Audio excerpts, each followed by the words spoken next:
Hello, and thank you for joining me again today on the Finding Hope After Loss podcast. Today starts season 4. I can't believe that we are already in season 4. So I wanted to take a minute to let everyone know that there are 3 ways that you can help support the show to keep it growing and to help it reach more loss and infertility families. The first way is to leave a positive rating or review on Apple or Spotify. It's a quick and easy thing that you can do to help the show.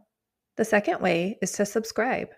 This helps you to not miss any episodes, along with helping the show. And then the third way is to join the new Patreon account. This allows you to get exclusive bonus episodes and content that's not on the normal show. If you're interested, you can check this out at patreon.com/Finding Hope After Loss. Today, I am talking with Alissa.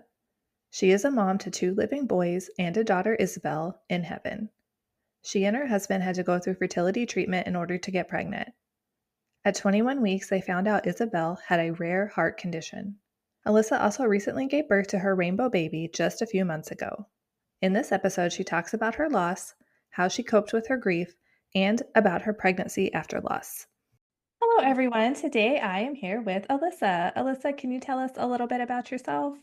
Yeah, I am married for 9 years today and have 3 kids, 2 boys that are here on earth and 1 daughter in heaven.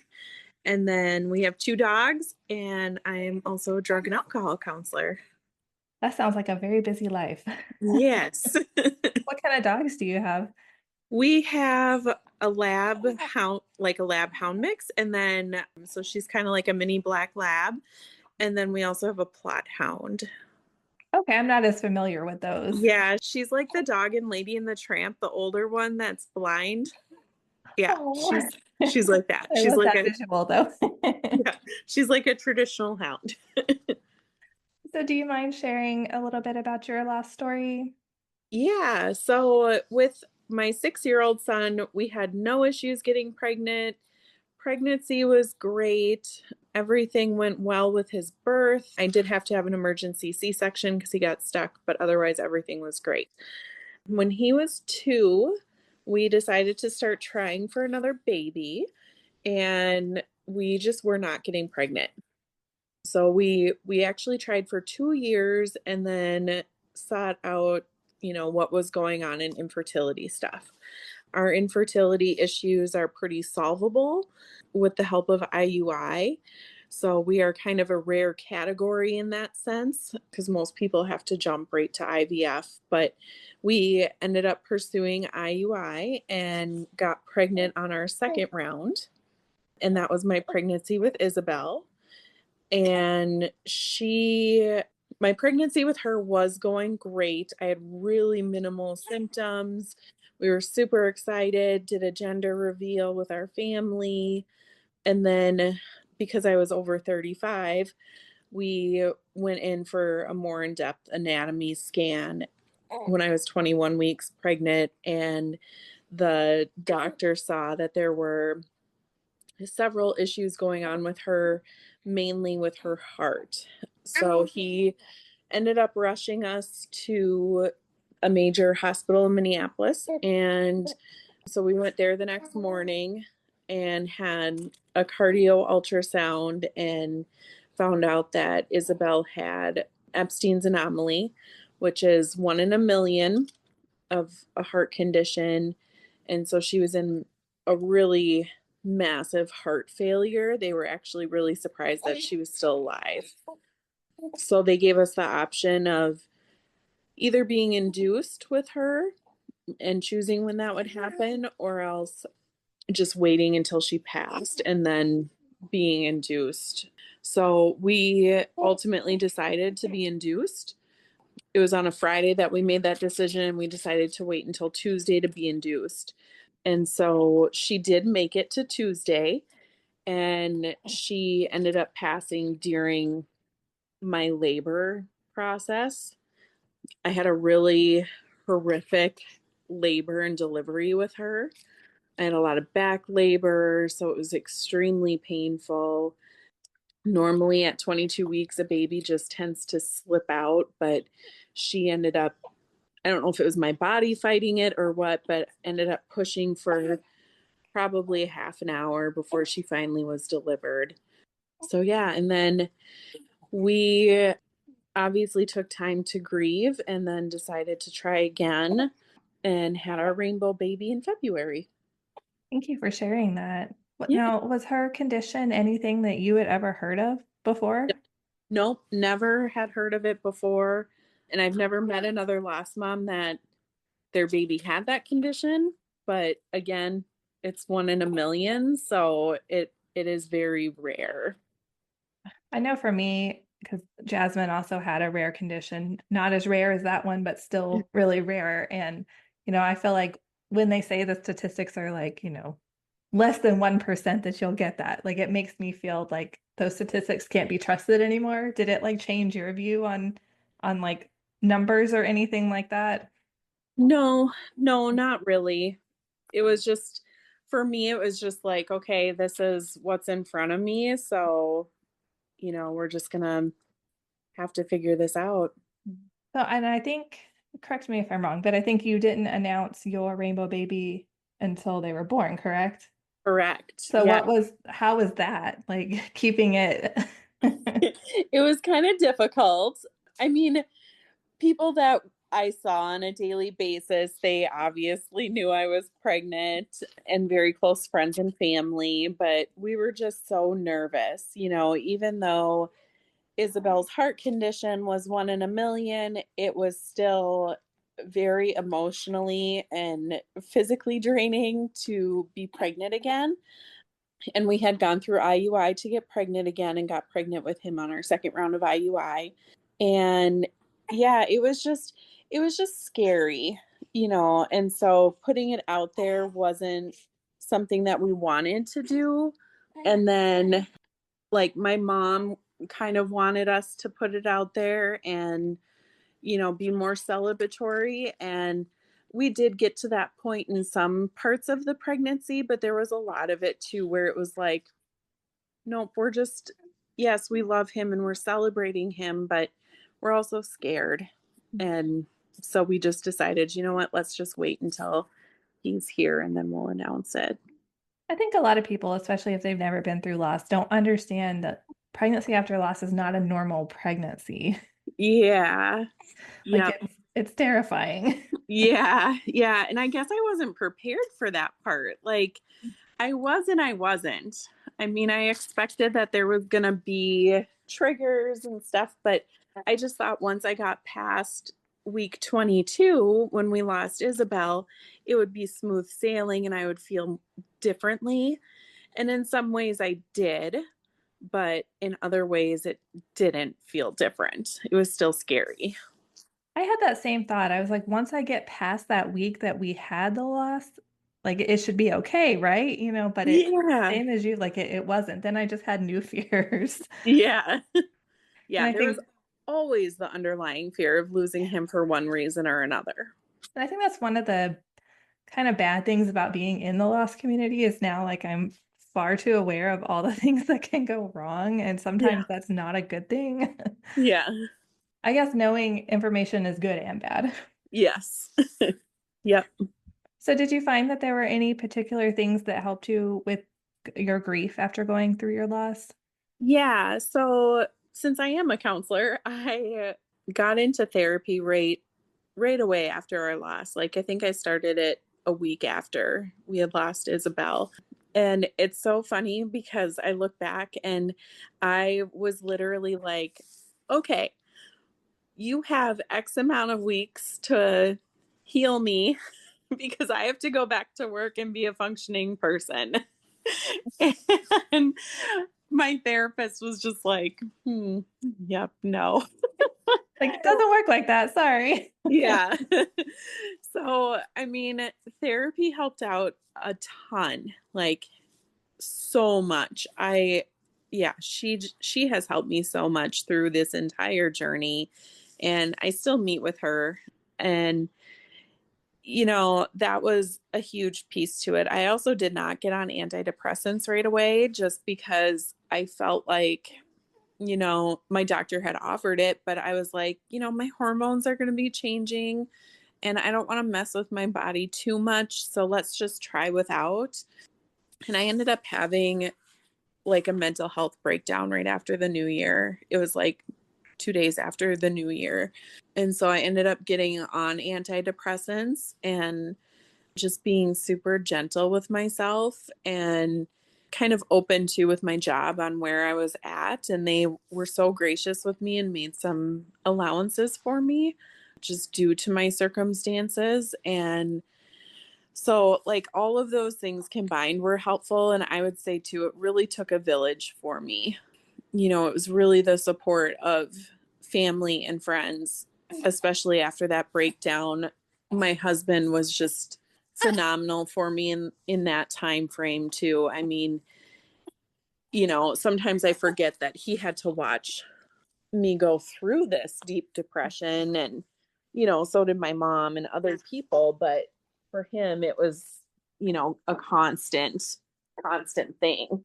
He was a huge support, and my 6-year-old also experienced it in a very different way. And I remember one night after counseling coming home, and I had told my husband, like, oh, I cried the whole session, and my 6-year-old was like, oh, how come you're sad? And we're very open with him, and so I told him, I really miss Isabelle.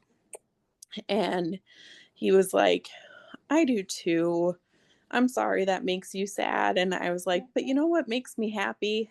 And he right away he was like, I do. And I was like, yeah, you do. So, just having those two boys in my life was like life-saving in those really dark days. And then my mom and stepdad, they came over and helped with meals and entertaining my 6-year-old. And like my brother and his family were super supportive. I had friends that were constantly checking in on me and stuff too. So I would definitely say the therapy, the medicine, just the support from the community, those were the top three things that really helped me in my grief journey and still does.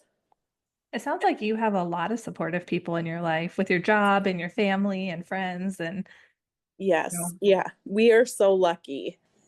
When we found everything out with Isabelle, we had so many people text us and say, what do you need? And I don't know about you, but in those moments, it was like, I don't know what I need. I have no idea. And I had made that comment to my mom, and she was like, you're going to tell people that you need meals. So I listened to her. I told people that we needed meals, and we were fed for like 2 months. That's amazing. Yeah, it was incredible. And most of it came from people at my job. So, And yeah. that's one thing you don't think about because like you said, I felt the same way. I'm like, I don't know what I need because I just want my daughter. I don't, Yeah. I don't know, but you don't want to have to think about making food and Hmm. it's just one of those things that seems like a small thing that people can do for you, but is really a big thing. Yeah. Yeah. It was huge. Did you find the medical team that you worked with supportive? Oh my gosh, phenomenal. So, my doctor, my OB, I had just started seeing her with that pregnancy, and she was just incredible. Her and the nurse that she works with, they have supported me so much through this journey. And when I had Isabelle, my doctor wasn't the on call doctor. And fun little fact, both my oldest and Isabelle were born at the exact same time. Oh, wow. Yeah. Yep.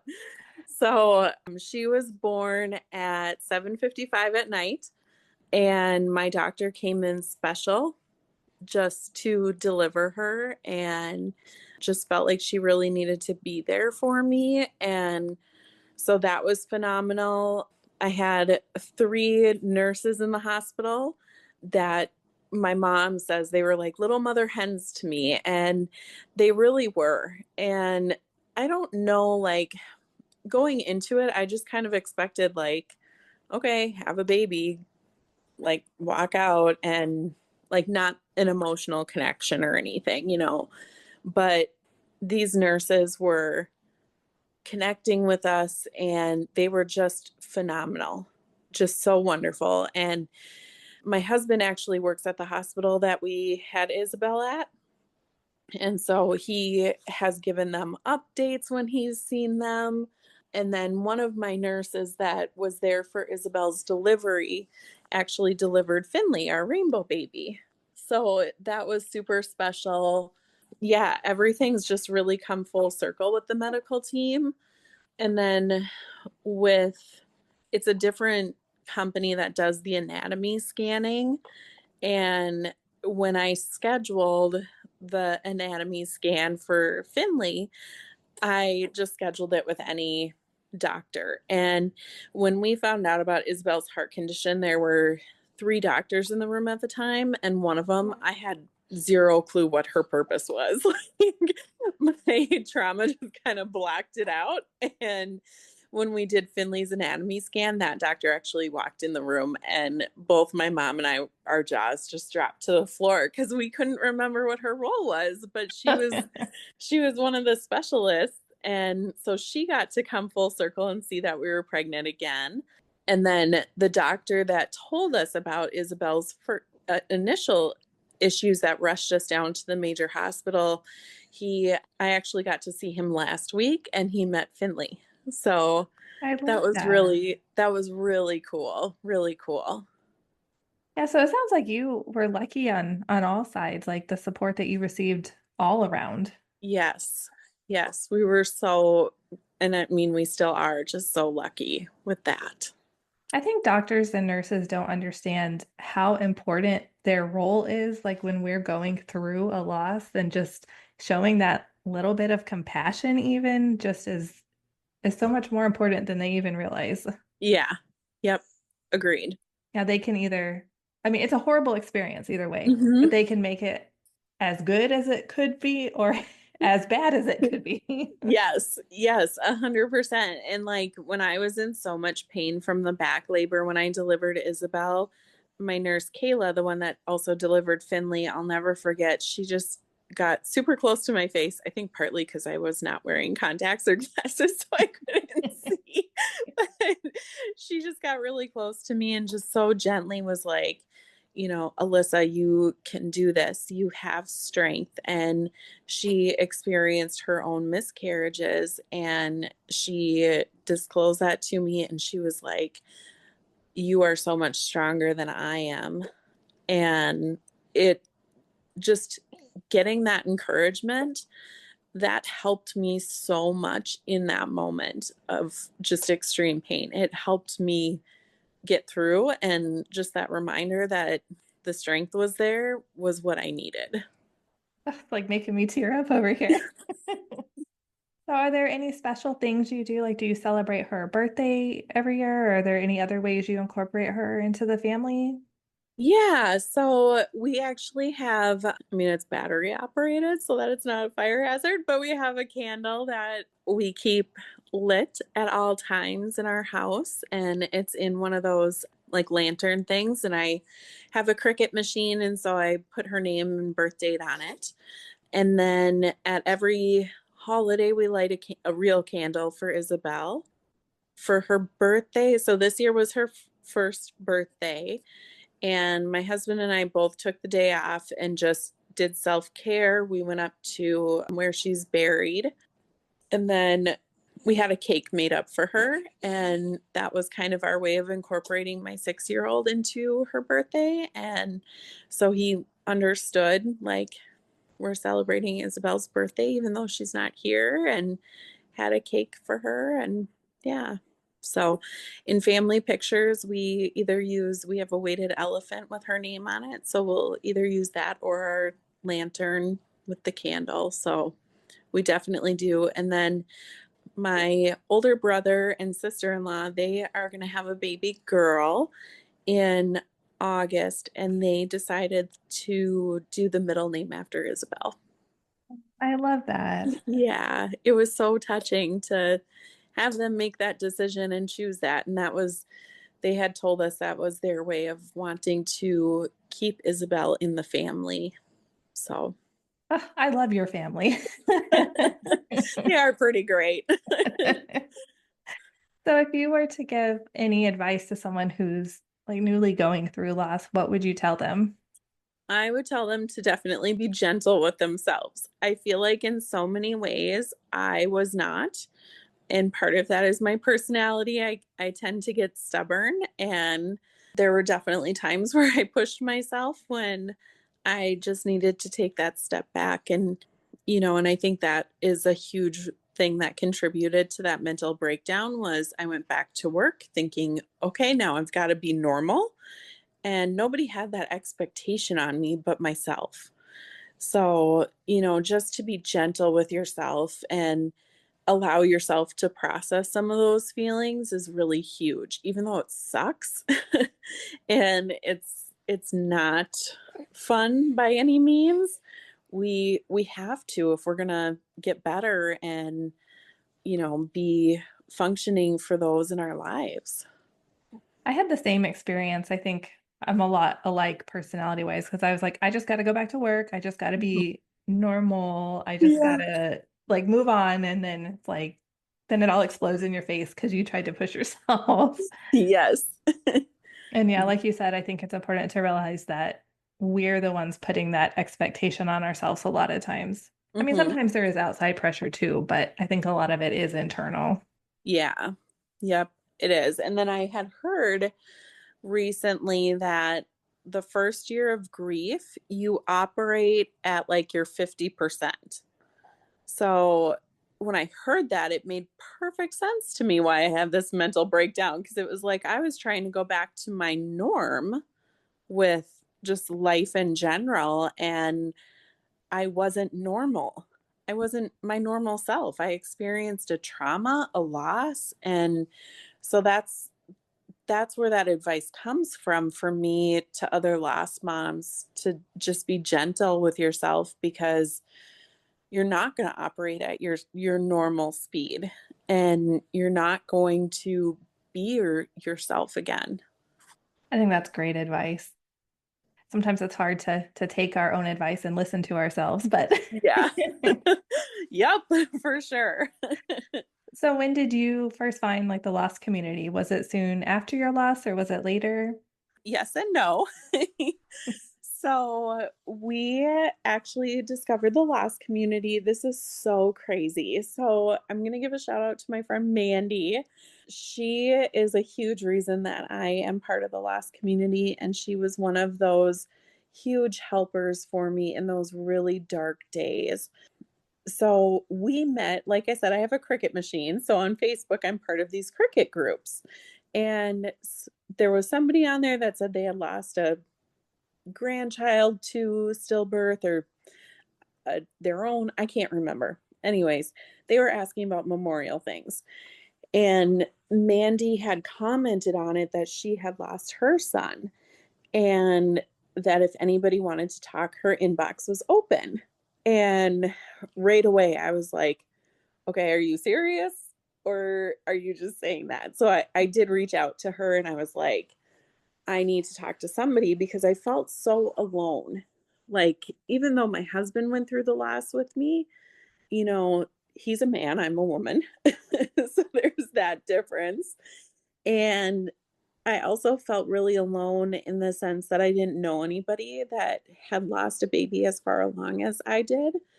And I also didn't know anybody that was trying to parent after losing a child. So I had reached out to Mandy and immediately we clicked.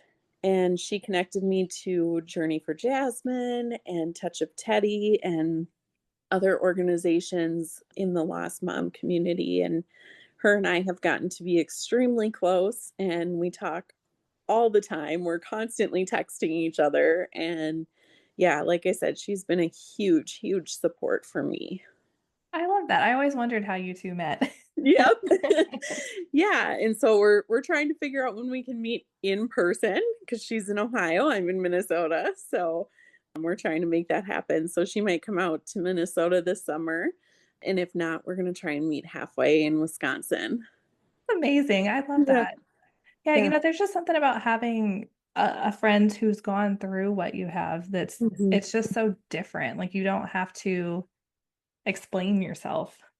Yeah, yeah, there's been so many times. Well, and she had experience too having pregnancy after loss, and so even through my pregnancy or moment like having grief days, it was like, "Okay, here's where I'm at, Mandy," and she does the same with me too.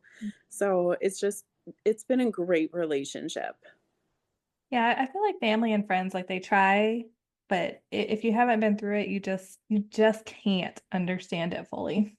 Yeah, and, like, what I've really learned too is everybody has a different perspective on it, like, my mom and dad, they have their own pain and grief from this loss, plus they're heartbroken for me and Ryan, and even my husband, he has a different perspective of the loss, and his grief journey is different.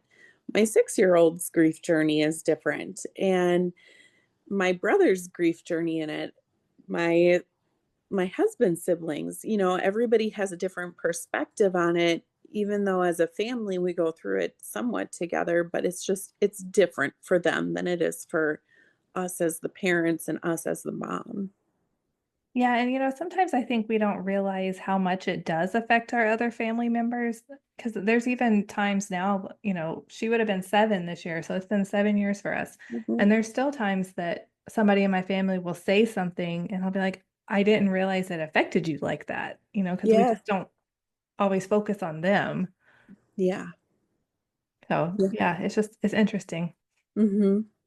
So when did you know that you were ready to try again, or did you just kind of do it? You know? Um, I I remember, like, just kinda thinking about it a lot in my head, and this is totally my husband's personality, but he was ready to start trying before I was and didn't say anything. He just graciously and lovingly waited for me and just waited for me to say something to make sure that I was ready because we had a very serious conversation about not trying again. We were actually recommended to have an amniocentesis with Isabelle because they thought that she would have had other issues other than her heart, and so we were under the impression that if we did have another baby, there could be other issues, and we didn't know what that would mean for our family, and so I was like, "Yep, just done. We're done."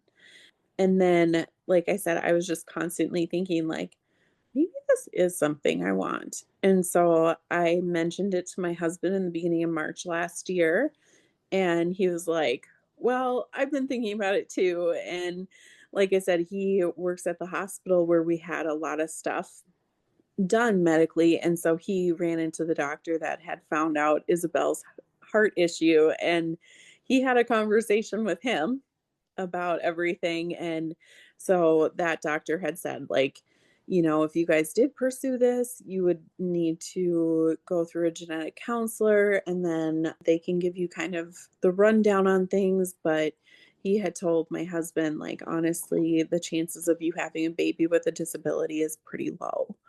And so we did the genetic counseling, came up with that same answer, and then it was like, "Okay, this is what we're this is what we're gonna do." So we went back to the infertility clinic in April of last year. So they think then that it was just a random occurrence that happened, nothing Yeah, or nothing genetic. right. Yeah. That to me, that's what Jasmine's was as well. And to me, I'm like, well, that's good and bad news, you know? Yeah. Glad it's Yeah. not, a for sure like genetic thing, but also knowing that random things like that can happen is not always very comforting. Yeah, it's scary. It goes back to being scared of being pregnant again and losing the baby and, all the things that can happen. I know, just a quick question. You participated in the rainbow skirt. How was that Mhm. experience for you? It was really cool. I am not like I'm an emotional person, but I don't like cry a lot, I guess you could say. But it was a very moving, very emotional experience to be able to wear that skirt and know that other lost moms had worn it before too. And the skirt that I wore was donated by Mandy and her family. And so in the band, it actually had her children's names in it. And so that was really cool to have that connection. So, yeah, it was a wonderful, wonderful experience, and, when I got the skirt, I remember being like, "Holy cow, this is so much bigger," like, I had seen pictures of it, but I was like, "This is way bigger than I expected," but doing the photo shoot, that's where the emotions came in, and it was just really, really fun, and those are some of my favorite family pictures. You had the lantern and stuff in them too, Yeah, didn't you? Yeah, I yeah, remember. I was like, that sounds familiar. yep. Yeah, we had the lantern and Isabel's elephant. I think it's kind of hard to accurately describe the size of the skirt. Even I keep telling people like it's very big, but Yeah, I don't think that describes it very well. no, yeah, it was huge. I took it out of the box and, like, stood in the corner of our living room, and it took up, like, almost our entire living room. But I am glad to hear that it was a good experience and that, you're able to use the skirt that came from Mandy. I think that's super special too. Yeah. Yes, it was a very special experience. So is there anything else that you'd like to share or add? I don't think so. We covered quite a bit. Yeah. Well, I want to thank you so much for coming on today and sharing your story with us. Yes, thank you, Sarah. I appreciate it. Thank you so much, Alissa, for sharing your story with us. I think it's so important to highlight that despite all of the support that Alissa had surrounding her, that she still struggled with her mental health after losing her daughter. I think this is so important to talk about. You can be surrounded by all the nicest, most supportive people ever, and you can still feel so isolated and so alone throughout infertility and loss. And it shows that even people who appear okay on the outside are often struggling on the inside. We, and often other people too, expect ourselves to be the person that we were before our loss. And we just have to realize that we will never be that same person again. Don't push yourself too hard, too fast. I know it's tempting to want to just push yourself to be, quote, normal again. But then we aren't truly dealing with our feelings. Just remember to always be gentle with yourself and your feelings. There is no wrong way to feel. Whatever you are feeling right now is exactly the right way to be feeling. Don't forget to subscribe so you don't miss any future episodes. If you like the show, please leave a positive review or rating on Apple or Spotify. It only takes a moment and really helps the show reach more loss and infertility families. Thank you so much for tuning in, and remember, we are all in this together.